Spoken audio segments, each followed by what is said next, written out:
Suzanne Taylor-King ignites ideas, conversation, and connection. Her coaching and leadership workshops are a combination of innate wisdom, modern tools, and humor to grow communication, connection, leadership, emotional intelligence, productivity, strength, positivity, grit, resilience, and the life you love. Suzanne has condensed 35 years of experience and study in exercise, nutrition, holistic living, and delivers it in a 16-step process for living your best life. This practical approach to well being can be delivered within the containers of coaching, workshops, or seminars for individuals and corporations. And we recently met in one of these wonderful Zoom kind of mastermind groups where a whole bunch of people were hanging out and sharing and getting to know each other. Suzanne, how's it going? Awesome. Thank you for the warm welcome. You're very welcome. Um, I spoke to one of my very early interviews on this program had to do with self care, hmm and that was like in the first couple weeks of it almost. But here we are, months into COVID, months into work from home. Yeah. If you could give us maybe one or two bits of advice or reminders about things we need to keep doing or incorporate into, the self care that we really need to own. Well, I think one of the major things that I've noticed with a lot of my executive clients, business owner clients, or even with my husband who has been working from home for 4 years.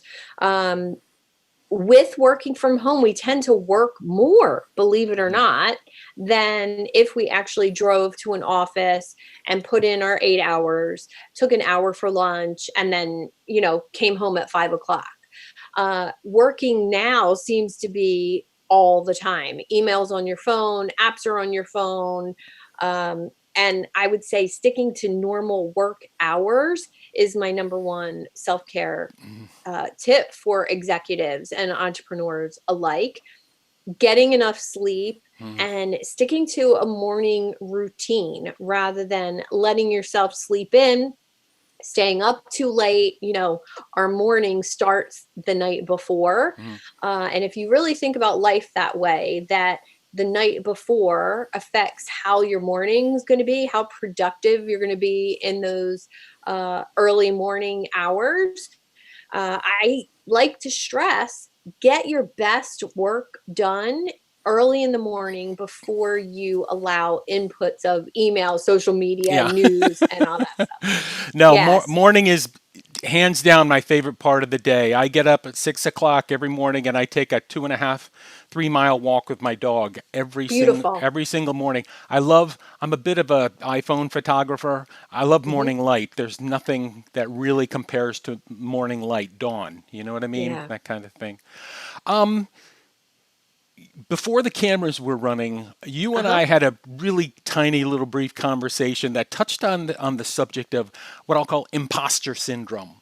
And I think a hmm lot of people are sort of doubting themselves these days, particularly when a lot of people, myself included, are recently independent and or striking out on their own, or they're picking up new jobs or taking on more responsibility. What are maybe your thoughts that relate to this whole issue of imposter syndrome?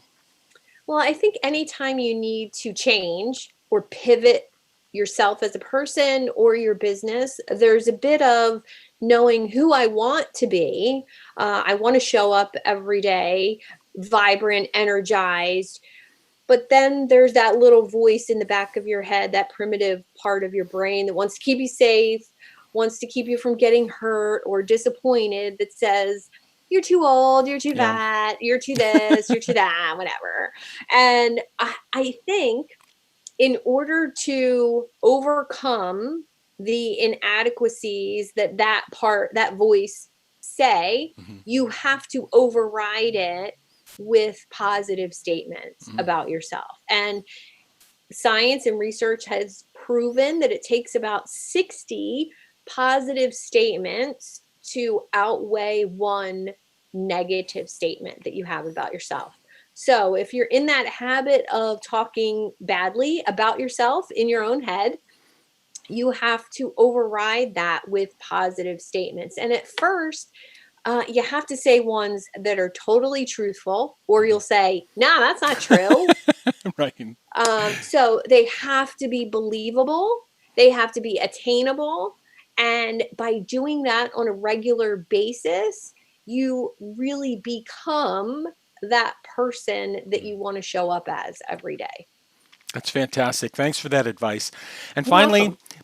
finally, Suzanne, here's the question. What lessons have we learned during this moment that we must not forget? Well, for me and 90% of the people I talk to, it's about slowing down. Slowing down the amount of information that we take in every day, whether it's news or social media, slowing down the amount of busyness in our lives, and being a little bit more present with those we love. That's fantastic. So great to connect with you again. I look forward to future conversations. Uh, Thanks a lot. You're welcome. Have a great day. You too.